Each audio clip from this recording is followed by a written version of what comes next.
लाने का कारण है, ये जो रामलीला का मंचन है इसका चौथा वर्ष है और आप विश्वास मानो भगवान राम की साक्षात कृपा हम अपने मंच पे मानते हैं कि हमारे मंच पे सीता राम जी की भरपूर कृपा है। 4 वर्षों के अंदर हमारे मंच पे ना तो कोई हादसा हुआ, ना ही किसी प्रकार की कोई परेशानी आने दी हमने, ना ही कोई किसी भी प्रकार की आपत्ति हुई। जिस प्रकार से एक धार्मिक कार्य होना चाहिए उसी प्रकार से यहाँ पर मंचन हुआ, झूले चले, मेला चला, सब कुछ हुआ, लेकिन प्रशासन ने फिर भी हमें परेशान किया परमिशन के नाम पे। तो बस मैं आप लोगों के माध्यम से ये पक्ष रखना चाहता था कि प्रशासन को क्या देखना है एक व्यक्ति के अंदर। अगर एक व्यक्ति डॉक्टर की डिग्री भी लेता है तो उसका एक्सपीरियंस देखने के बाद ही उसको डॉक्टर बनाया जाता है।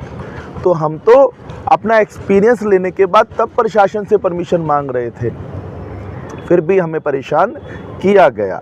लेकिन फिर भी इस साल आप लोगों को बुलाने का मतलब है कि आप लोगों के माध्यम से हम प्रशासन को भी धन्यवाद करें, अपनी जनता को धन्यवाद करें और सबसे पहले अपने साथियों को धन्यवाद करें और उनसे भी पहले भगवान राम को धन्यवाद करें जिनकी कृपा से ये मंचन सुखपूर्वक संपन्न हुआ।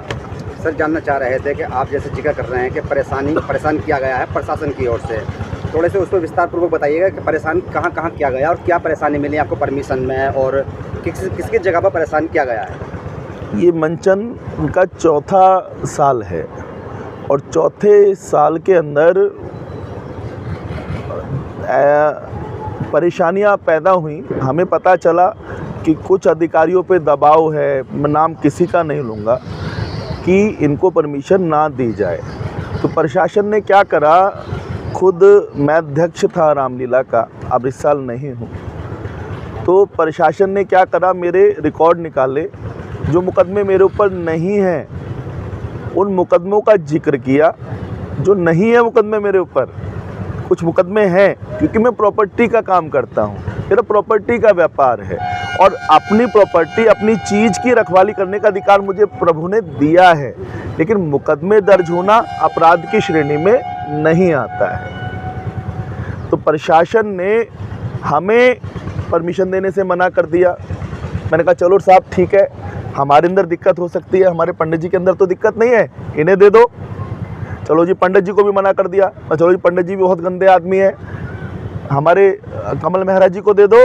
ना जी, ये भी बहुत गंदे हैं, हम इन्हें भी नहीं देंगे। हमने कहा जी किसी और को दे दो। तो प्रशासन ने हर वो रास्ता अपनाया, पुलिस ने, कि हमें परमिशन ना दी जाए बिल्कुल भी। मतलब उन्होंने ये कह दिया कि अगर तालाब के अंदर एक मछली खराब है तो पूरा तालाब गंदा हो गया, वो भी खराब नहीं है। तो मुझे अपराधी तो आप तब बोलोगे जब मुझे किसी में सजा हो गई हो, किसी केस के अंदर मैं वांछित हूँ, कहीं से भगोड़ा घोषित हूँ, रामलीला मैं नहीं चला पा रहा, मैं कोई गलत काम कर रहा हूँ। मैंने तो कोई गलत काम नहीं किया, उसके बावजूद भी मेरे ऊपर आरोपों की झड़ी लगाई गई। मेरे लिए थाने से एक इंस्पेक्टर ने पूरा का पूरा मेरे करेक्टर सर्टिफिकेट बना के भेज दिया। ये मुझे आज पता चला कि पुलिस करेक्टर सर्टिफिकेट भी देती है। एक एसएचओ पर्सनल एक व्यक्ति का करेक्टर सर्टिफिकेट इशू करता है। तो इन्हीं सब चीज़ों को लेके काफ़ी विवाद रहे। फिर इन सब चीज़ों को लेके हम हाई कोर्ट गए और हाई कोर्ट ने उनसे वही सवाल किया कि चलो भाई बंसल जी में परेशानी है, मान गए, तो किसी और के नाम से दे दो भैया। तो समाज का कार्यक्रम है, बंसल जी के घर की बेटी की शादी तो नहीं है ना, समाज का प्रोग्राम है, ये रामलीला का मंचन है, समाज को संदेश देने के लिए है। तो फिर हाईकोर्ट की बात मानते हुए दिल्ली पुलिस ने हमें परमिशन दी। फिर भी थोड़ा जानना चाह रहे थे कि क्या इसके अंदर राजनीति षड्यंत्र रचा गया है पुलिस को आगे करके, या कोई आपका निजी ही झगड़े चल रहे हैं लोगों से। मैंने मना किया आपको, मगर फिर भी आपने पूछा है तो मैं बता दूँ, ये टोटल राजनीति थी, प्योर राजनीति थी, गंदी राजनीति थी, बहुत गंदी राजनीति थी। क्योंकि ये मंच दीपक बंसल का नहीं है। दीपक बंसल, मेरे से कहा गया इस्तीफा दे दो, मैंने 1 मिनट नहीं लगाया इस्तीफा देने में। मैंने कहा जी तुरंत मेरा इस्तीफा ले लो, मैं कौन होता हूँ साहब, मैं तो राम भक्त हूँ, मुझे भगवान की सेवा करनी है। ये मंच 4 साल से है, ये 50 साल तक ग्राउंड खाली पड़ा रहा, 60 साल तक खाली पड़ा रहा, 100 साल तक खाली पड़ा रहा। यहाँ पर लोग शराब पीते थे, यहाँ पर उल्टे सीधे काम करते थे, कोई देखने वाला नहीं था। जब से यहाँ पे रामलीला का मंच शुरू हुआ, लोगों ने यहाँ गलत काम करने छोड़ दिए कि भगवान का मंदिर बन चुका है। सर ये समस्या इसी साल हुई है या पहले आपने आयोजन किए उसमें भी? बेटा सिर्फ इस साल, मैं आपको बताऊं, सिर्फ इस साल हमें ये समस्या हुई और इस साल हर वो प्रयास किया गया जिससे हमें परमिशन ना मिले, हमें हर वो परेशानी भुगतनी पड़ी जो हमें 3 साल तक नहीं भुगतनी पड़ी। फिर भी हमने कुछ खबरें भी देखी हैं आपके जो खिलाफ चली हैं एक तरीके से, और रामलीला को लेकर भी सवाल उठाए गए हैं। इसके अंदर ये भी कहा गया कि भाई हाई कोर्ट की ओर से आपको बिल्कुल मना था। खबरों में बताया जा रहा है कि आप मंच पे भी नहीं चढ़ सकते हैं और आप मंच पे दिखाई दिए। हाई कोर्ट का एक सीधा सा आदेश था कि अगर किसी व्यक्ति के ऊपर कोई आपराधिक कैटेगरी में मुकदमे हैं तो वो अपनी ऑफिशियल उसमें मंच पे नहीं जाएंगे। मैंने हाई कोर्ट के आदेश का सम्मान किया और सम्मान करके तुरंत इस्तीफ़ा लिखा। इस्तीफ़ा लिख करके मैं मंच पे गया ज़रूर, मगर भगवान की आरती करने के लिए, भगवान की पूजा करने के लिए, और एक भारतीय होने के नाते, एक हिंदू होने के नाते वो मेरा अधिकार है। साहब सर, यहाँ बताया जा रहा है कि राजनीति को देखते हुए बीजेपी ने आप पे दबाव डाला था कि आप आम आदमी से भी जुड़े हुए हैं, तो इस वजह से वो सोच रहे थे कि टेक ऑफ बीजेपी कर लेगी इस मंच को, इसीलिए आपको परेशान करा जा रहा है। भैया ये राजनीतिक प्रश्न है, मैं इसका जवाब मेले में नहीं दूंगा, ये राजनीतिक प्रश्न है। फिर भी एक मामला घूम रहा है कि जिस तरह से भाजपा के लोग भी यहाँ दिखाई दिए, मैं आपको बताऊं, आम आदमी पार्टी के भी, मैं आपको बताऊं, इस मंच पे इस साल बीजेपी के नेता आए, आम आदमी पार्टी के नेता आए, कांग्रेस के नेता आए, बहुजन समाज पार्टी के नेता आए, भीम आर्मी के नेता आए, और भी बहुत सारे दल जिनको हम और आप नहीं जानते, वो सभी आए और मैंने सबका सम्मान केवल एक राम भक्त के नाते किया। भैया इस साल की जो अध्यक्षता थी वो संदीप गुप्ता जी के नेतृत्व में थी। परमिशन जो आई थी मेरे छोटे भाई कमल कुमार के नाम से आई थी। मेरा भाई है छोटा, मेरे से कंधा मिला के चलता है हमेशा। तो साहब हम क्या गलत काम कर रहे थे? भारत कहते हैं एक देश है हिंदुओं का, भारत एक देश है मुस्लिमों का, भारत एक देश है सर्व समाज का। इसके अंदर सबको अपने धर्म के बारे में आचरण करने की आज़ादी है। तो हमसे वो अधिकार क्यों छीना जा रहा था? भैया हमने क्या गलत काम किया था? आप लोग मुझे बता दो। जब तक मान लो मुकदमे हैं, मान लिया मेरे पास होंगे 5-7 मुकदमे हैं मेरे ऊपर, मैं बिल्कुल मना नहीं करता, मेरे प्रॉपर्टियों से रिलेटेड मुकदमे हैं। अगर कोई मेरी प्रॉपर्टी छीनने जा रहा है तो क्या मैं उसकी खिलाफत ना करूं? और अगर मैं खिलाफत कर रहा हूं तो मैं बहुत गलत आदमी हो गया? ये कहाँ की बात हो गई भैया? इंसान अपनी चीज की रखवाली तो करेगा ना। और चलो मैं वो कर रहा था, मुझे सजा तो नहीं हुई किसी केस में, सब कोर्ट में पेंडिंग है, ट्रायल में पेंडिंग है, और मैं भगवान के राम के मंचन के लिए, पूजा करने के लिए लोगों के पास क्या करूं, कैसे करूं? बताओ आप, कौन सा रास्ता अपनाऊं? तो मैंने हर वो रास्ता अपनाया। फिर भी मुझे लास्ट में कहा गया भैया आप इस्तीफा दोगे।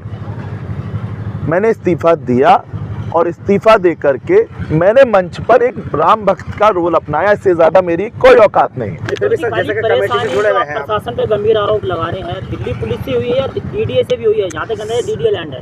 मैं आपको बताऊं, डीडीए लैंड से मुझे कोई परेशानी नहीं हुई। मुझे परेशानी हुई केवल पुलिस विभाग से। पुलिस विभाग के ऊपर क्या दबाव था, कैसे था, इन सब बातों की चर्चाएं मैं आपके सामने खुल के कर नहीं सकता, क्योंकि हम भी इंसान हैं साहब, समझौते से चलना पड़ता है। परमिशन मिलने के बाद पुलिस ने सुरक्षा व्यवस्था की? परमिशन मिलने के बाद पुलिस ने हमें पूर्ण रूप से सुरक्षा व्यवस्था भी दी, लेकिन उनसे ज़्यादा मैंने अपने वॉलंटियर लगाए, अपने बाउंसर लगाए, अपने गनमैन लगाए। मेले के अंदर एक दिन में मैंने 80-80 बाउंसर लगाए।